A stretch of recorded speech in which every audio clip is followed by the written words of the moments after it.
You are certainly aware of the fact that our sleep is probably the most important factor when it comes to health and regeneration. A good sleep is key for energy production, detoxification, brain health, and a lot more. The Oura Ring is probably the world's best sleep tracker. It's a tiny little ring that can track your deep sleep, your REM sleep, and even sophisticated parameters like night HRV and body temperature. I was able to identify a couple of sleep-related problems for myself and solve them with the help of the Oura Ring. The ring comes with a built-in airplane mode and does not emit any visible light during the night like some popular wristbands or smartwatches do. I simply love my Oura Ring. And the best part is, listeners of the Bio360 podcast now get a whopping $50 off. The only thing you got to do is follow the link in the description of the podcast, and the discount will be applied in the final checkout step. Sleep well.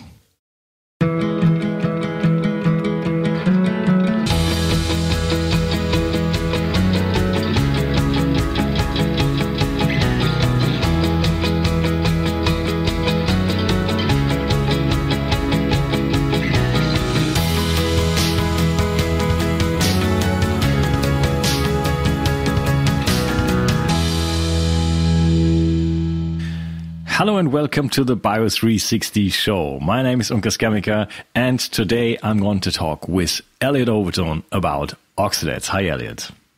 Hello. So this is the second part of our interview, and you just had a blast in the first part of this interview. I just asked what can they do in the body, and you just mentioned almost everything that's available. You have touched a little bit on the cells and the potassium pumps and everything. Is there even some damage in the cell itself, to the mitochondria, for example? Yeah, indeed. So we were talking about how oxalate, when it's bound with a mineral, so you're looking at calcium oxalate, such as a insoluble calcium oxalate crystal. What this does is precipitates in the tissue. It can cause mechanical stress, causes mechanical damage, right? So it's working on a mechanical front. It can cause kind of irritation and inflammation that way. You think of it a bit like a shard of glass. Whereas you also have these things called nanocrystals, okay? Nanocrystals, and you have slightly larger oxalate structures as well. So you see, the cells have transporters on the cell membranes, and there's various different types, but essentially oxalate can be getting into the cells through certain transporters, and then when it gets into the cells, it can wreak havoc on a biochemical front as well. What we're talking about is inhibiting or activating or influencing certain processes which occur inside cells, all right? Now, as I said before, you have these transporters on the cell membranes which are shunting oxalate in and out of the cell. You also have nanocrystals which are very, very, very small. And what they can do is directly pierce through cell membranes. Okay, now when you have excess of those, what they've been shown to do is effectively puncture cells. So you can puncture holes into the cell membrane, and that causes all kinds of different problems. It can actually lead to cell death. But when you have elevated oxalates inside cells, what is occurring is it's activating or it's inhibiting various enzymes. So an enzyme is what converts one thing to another thing, okay? One of those, or a class or family of those enzymes, include what we call the carboxylase enzymes. Now, these are generally involved in energy metabolism. You have one which is referred to as pyruvate carboxylase. This is involving certain chemicals involved in something called the Krebs cycle, okay? And this is how we're effectively making energy in the mitochondria. So what oxalate can do is it can you think of it like it can dock onto this enzyme, this pyruvate carboxylase enzyme. And this enzyme is usually dependent on a vitamin called biotin. Biotin is otherwise referred to as vitamin H or vitamin B7. It's found in very high levels in egg yolks and liver and in a couple of other foods. Biotin is what's happening here is that when you have this docking onto these enzymes, these carboxylase enzymes, which are dependent on this vitamin, what you can end up doing is producing what mimics a functional biotin deficiency. So someone can have enough biotin around, but essentially, if you've got too much oxalate, which is docking onto the enzymes which use biotin, you can basically take the place of biotin and stop it from working. And so you can have various disruptions in how the cells are actually making energy.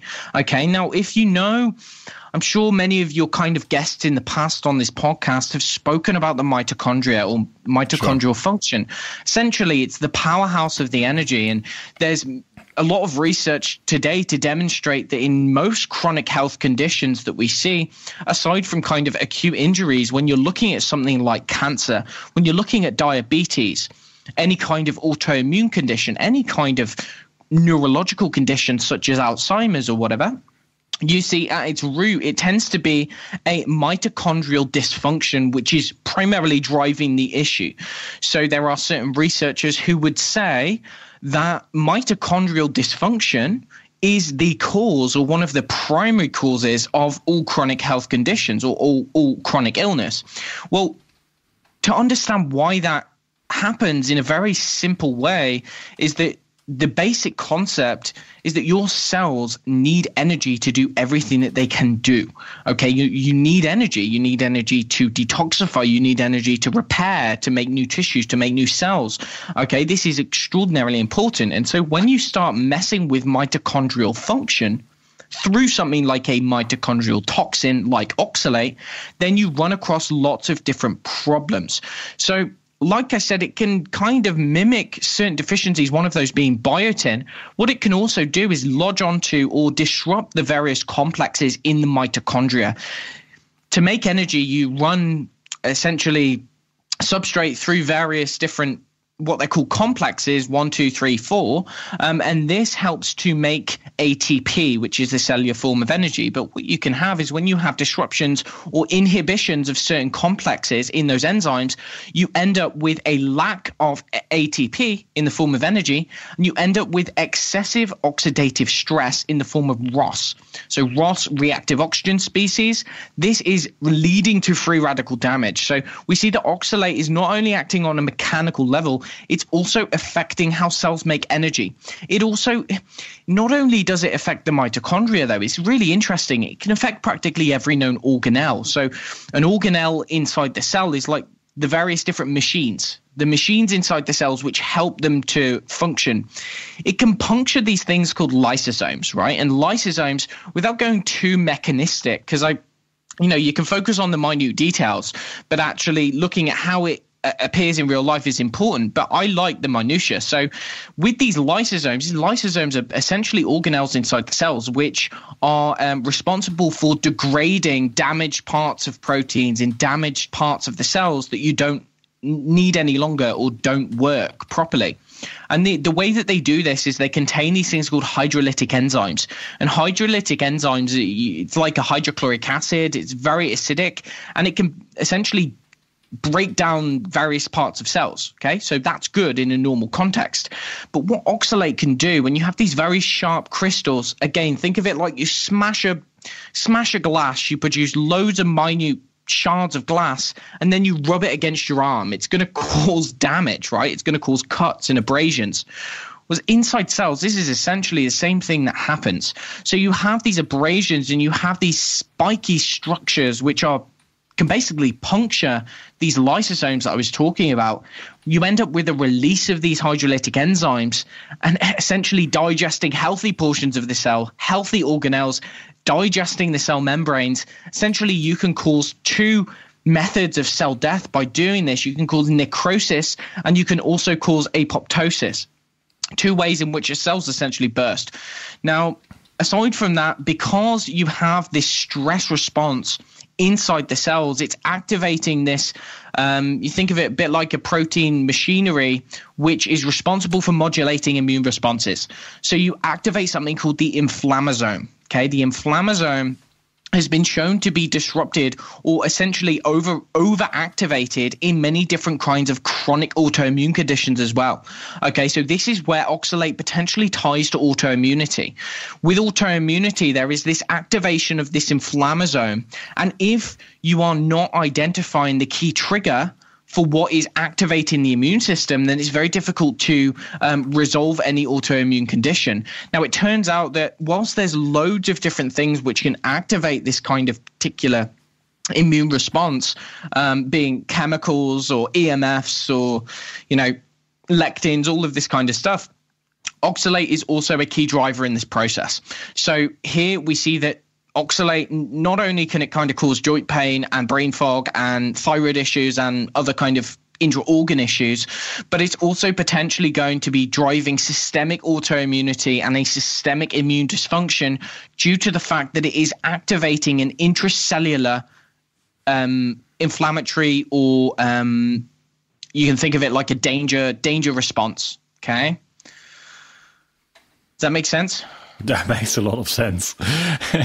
Definitely. Well, at the moment we are having this interview, I'm actually running a series of interviews about the topic of chronic disease, especially chronic fatigue, fatigue in general, fibromyalgia and this kind of stuff. And I think we're kind of really missing that kind of interview. You got to learn German, man. So, because that could be like, something like completely overseen. I mean, because we don't have a lot of awareness. In Germany, there's not a lot of awareness. And maybe there's some mitochondrial dysfunction, which is at the base, as you said, of like ton of, if not all chronic diseases. There's a lot of common sense about that. And meaning anybody with like unexplained fatigue and this kind of conditions that I experience. And I try to do we touch later on that, like how I try to improve my health with increasing oxalates without knowing it.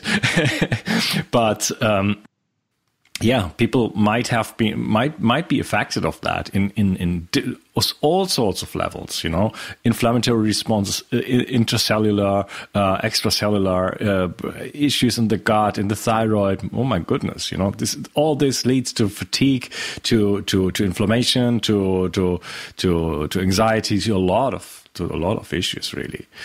So.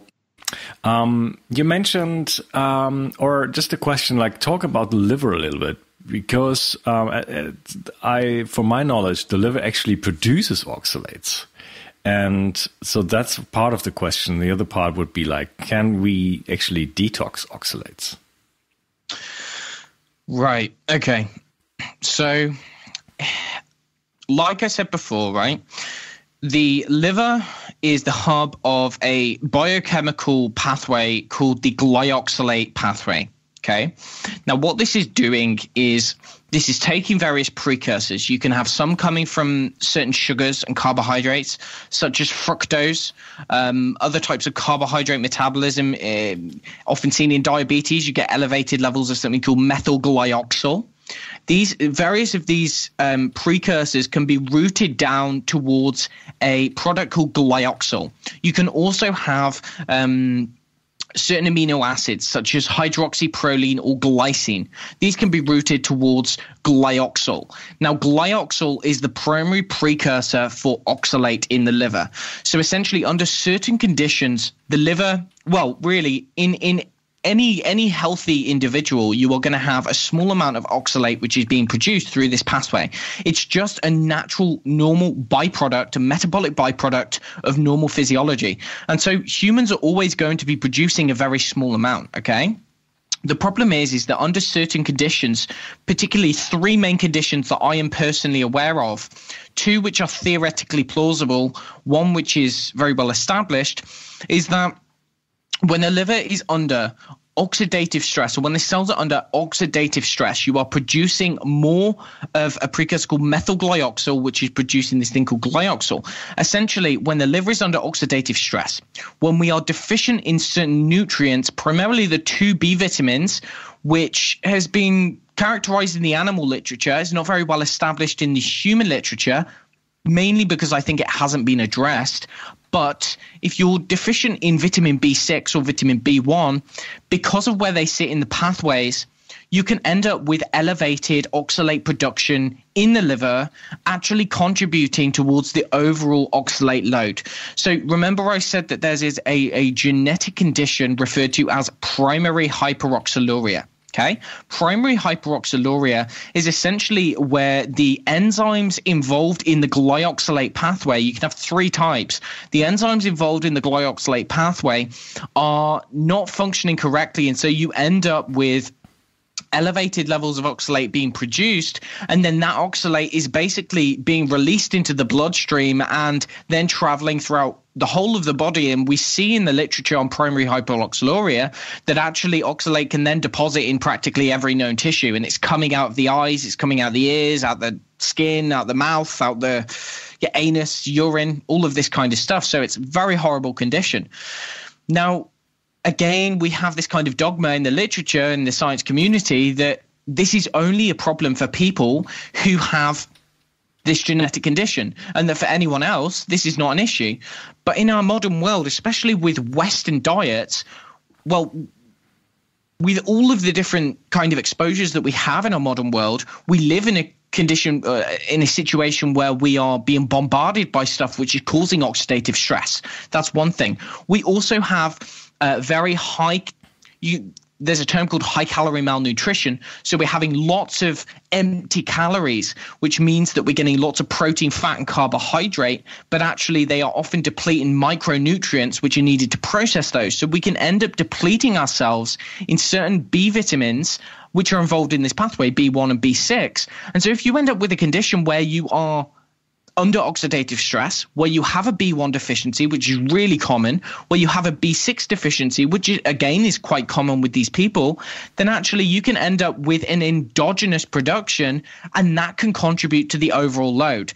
So really they are two kind of separate things, but the way that they interlink is that someone on a high oxalate diet, because of the route of oxalate absorption, it's going to the liver first of all, it's possible that actually oxalate, if you have a high burden of it in the liver, it's causing oxidative stress. Oxalate is potentially depleting B6, it's potentially depleting B1. So then you end up with a condition, if you go on for long enough with a very high oxalate diet, there's a good chance that you could actually cause your liver to make more oxalates. So it goes both ways then with the B vitamins. Basically, yeah, it goes both ways. And I mean, it's important just to interject here, because this is something that I haven't spoken about just yet. The absorption. So we're talking about kind of a high oxalate diet. You can have two different individuals. You feed one a very high oxalate diet and you feed the other one the same diet. The amount that is absorbed is going to differ between different people. And there's several different factors which govern this. You spoke about before about a leaky gut. Okay, so a leaky gut, you think about it, if the intestinal lining is perpetually kind of opened or is leaky, so to speak, and I'm sure your listeners understand this, if you have this leaky gut condition, then essentially what this is a free pass for oxalate coming from the gut, particularly soluble oxalate, but also some calcium oxalate can then get through the gut lining if it's not functioning properly.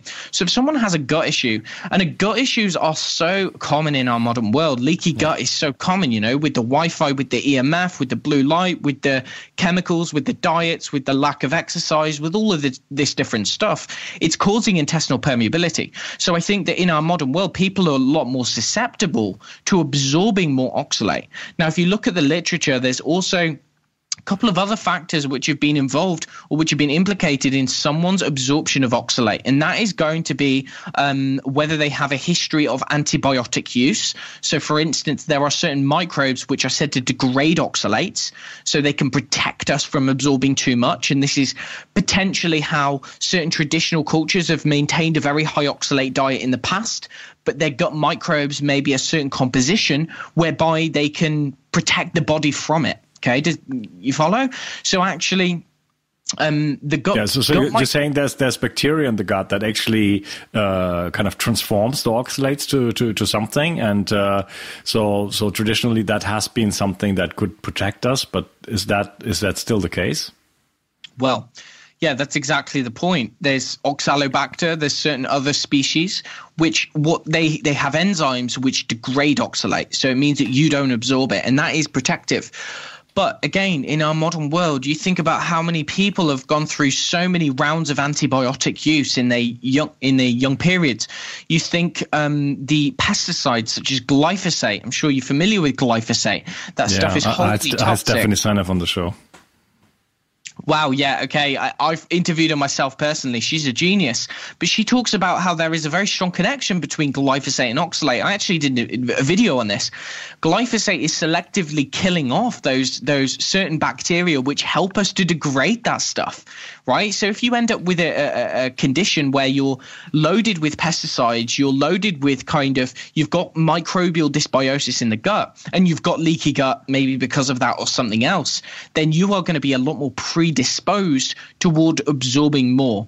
Now, there are certain things which can also prevent us from absorbing oxalate. So one of those is actually certain minerals. Okay, so one of those is calcium. If you remember me saying, oxalate really likes to bind with calcium. It's like a very high affinity over other minerals. So if oxalate's bound with potassium or magnesium, it is going to be drawn towards calcium. It much prefers that. Okay, and when it binds with calcium, it's insoluble, which means that providing your gut is in a relatively okay state, you're not going to absorb that oxalate. So therefore, dietary calcium is considered a protective factor against absorbing excess. And this is where we can look at therapies in terms of how we can prevent oxalate problems and how we'll talk about this a little bit later. But you think of the amount of people these days, I myself am included, who for whatever reason have built up some kind of an immune intolerance to dairy products, right? So many people are on a dairy-free diet now, okay?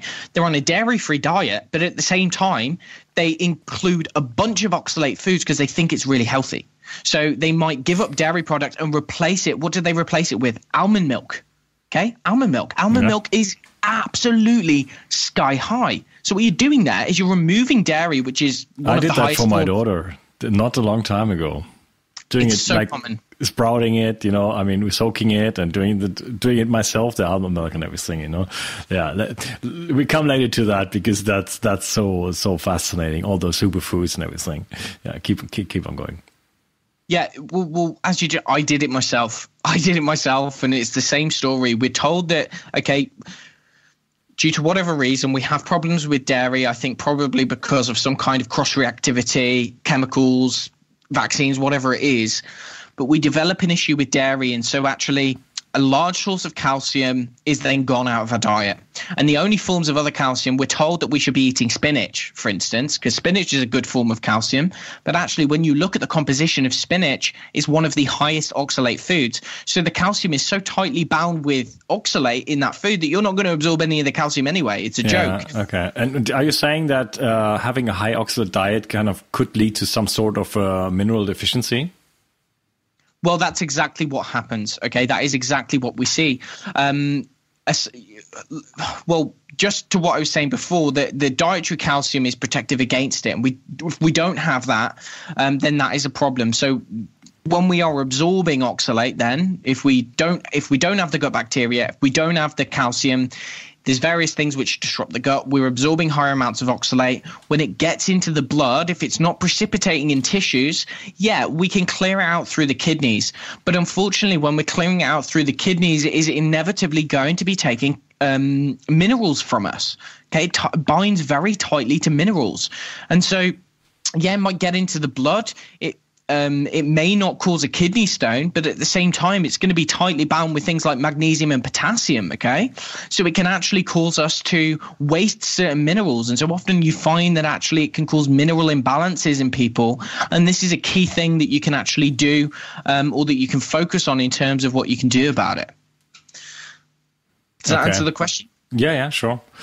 Okay, so before we talk about what we can do about it and how to mitigate maybe some of the issues, now we're going to move on some more practical things. Like you already mentioned quite a few things. Let's talk about the superfoods and where actually we can find the oxalates.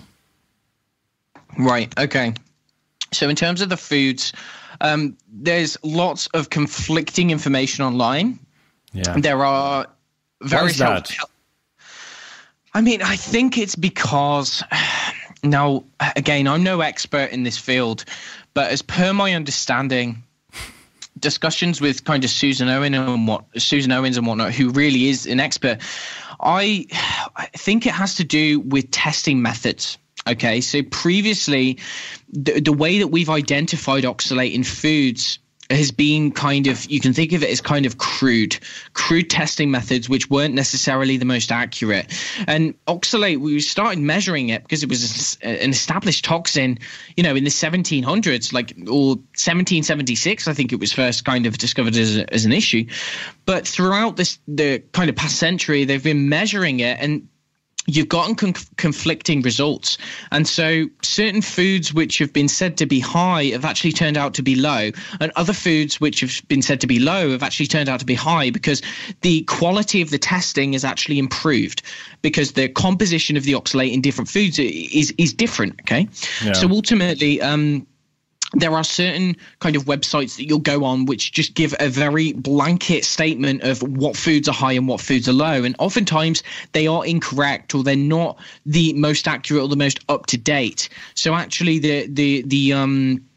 the list that I find to be the most reliable is the one which is available on the Trying Low Oxalate group on Facebook. And I think that a lot of the testing has been done independently, but it's also been taken from very up-to-date sources. A lot of it's derived from independent testing that I think was done by the Vulva Pain Foundation, but there's also many other kind of resources there which have been kind of independently verified.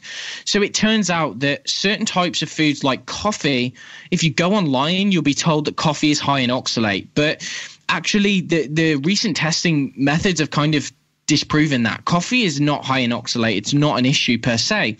But there are certain foods which are extraordinarily high. So we've spoken about the very basic ones, okay?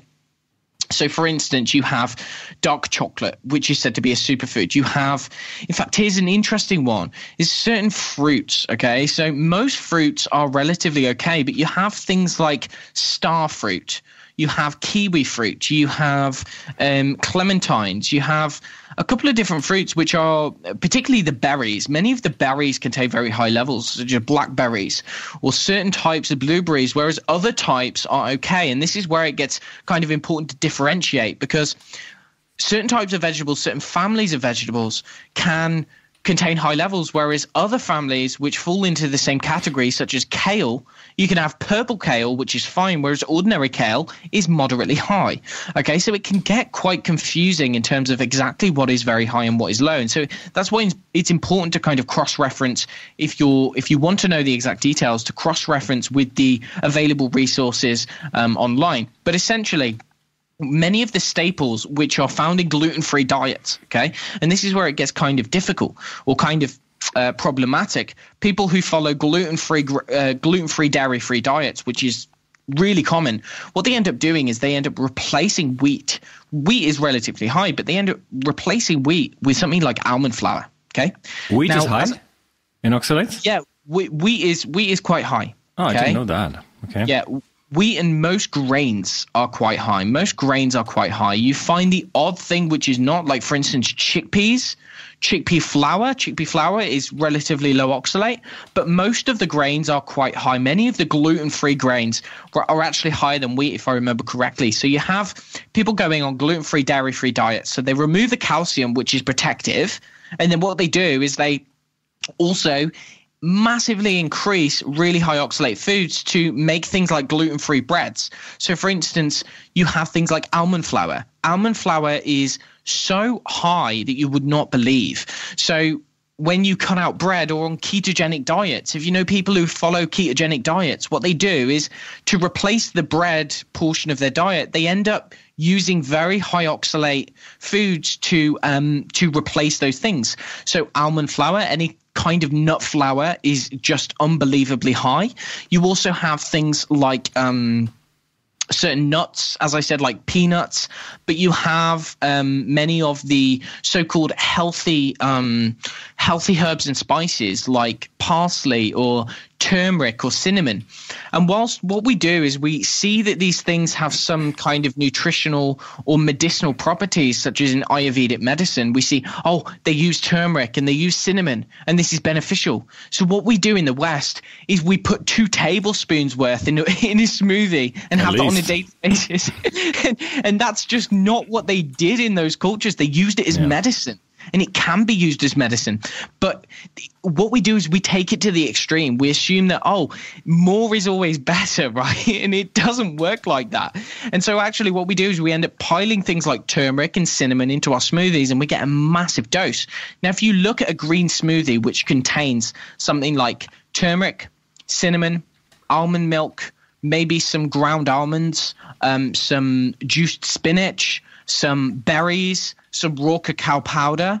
Okay, that's a kind of typical recipe for a vegan smoothie, right? Or even for a keto smoothie. That is what you might find. Well, the recommended daily intake for oxalate consumption is around 150 milligrams per day, right? Whereas in one of those smoothies, you could easily top 1.3 grams. Okay, over 10 times the amount of the daily recommended intake in one smoothie.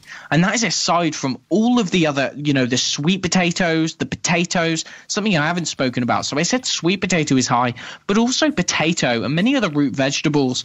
And then you have, like I said about kiwi, what a lot of people find with kiwi, and I personally found this myself, is that many people find that when they eat kiwi fruits, they actually get like a fuzzy feeling in the mouth, or like a kind of an abrasive kind of stinging sensation on their tongue. Do you ever get that? Yeah, I get it all the time. Yes, I got it as a child. My daughter gets it, and seems to be people accept that. That's normal, But these are the oxalates, like getting into the tissue, right? That is exactly it. That is the oxalate being liberated. And I never knew this. But again, that's oxalate being liberated and actually puncturing, causing microabrasions to your mouth, right? So it's really problematic. Really, the saddest thing, though, I would say, is that many of the other foods, we don't get an immediate response. We don't get told. Our body doesn't know when this happens. Why is that? Why don't I react to cacao, which I was over-consuming like crazy? I think it has to do with the ratio of soluble, insoluble, and free oxalic acid, right? Mm-hmm. So I think that, don't quote me on this because I'm not entirely sure, but I would imagine it has to do with the type of oxalate which is found in the kiwi fruit and why that's potentially more liberated, okay, than other types. But simply just because you don't get an immediate response from cacao or some other kind of food does not mean that it's not causing you a problem. And that actually, this is why I think it's so dangerous, high oxalate diets are, and why I try to get as much information as I can about them. They are so insidious in that people oftentimes don't get immediate responses, but it goes under the radar. And you only start seeing that you've got issues with it when it's too late, when you've already accumulated quite a lot of it. And it takes a long time to get rid of. But on some of the foods, if we, again, like one of the actual the highest foods in nature, particularly in the northern hemisphere where we grow, is rhubarb, right? And rhubarb, there have been cases of individuals who have eaten too much raw rhubarb and actually developed like acute kidney failure. Okay, so you can the tangy flavor in rhubarb is actually attributed to its very high level of oxalate, and so the high oxalic acid in the rhubarb. It's why it's very important to cook it and to have it very ripe. But even then, it's extraordinarily high.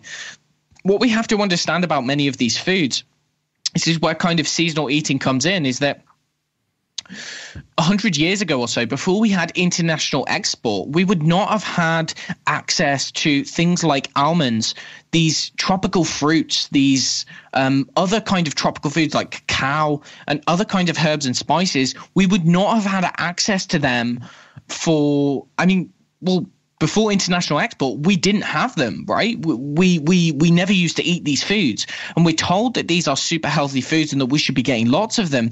But actually, you don't see them in nature where we live, right? So I think that we have less capability to be able to process them effectively. There's also the issue of seasonality. So actually, Sally Norton has written a very good paper. It's called like Lost Seasonality and the Overconsumption of Vegetables.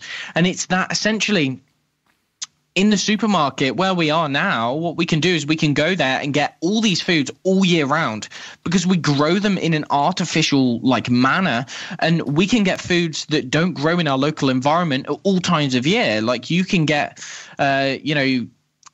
strawberries in December when they just simply don't grow in Germany or they don't grow in the UK. You don't get them.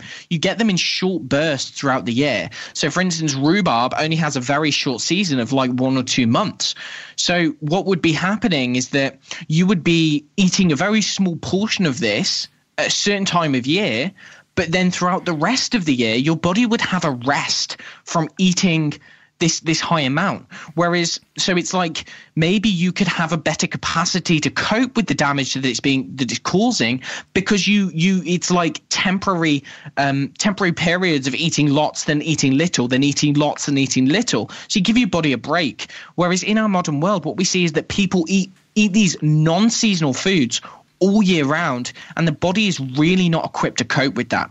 We are not designed to deal with constant influx of very high oxalate foods all of the time. Okay. Yeah. Plus, coming from our ancestors, there's a huge discussion about that, what we actually ate. But I'm much more on the page with like people like Paul Saladino that I think that we ate a lot of animal foods. When we had like big ruminants everywhere. Because they're so easy to catch and they give such an enormous return of investment actually from the energy you're putting in, and you're getting so many calories out and so many nutrients. And so we kind of came from that, and then now ate starting 10, 12,000 years ago, starting to eat grains. And now we got in the last 100 years, you have this international food, and we're getting everything from everywhere all the time. So it's just getting worse and worse. So the availability or the amount of oxalates we found in our diet is just like uncompared to what would happen like 15,000 years ago.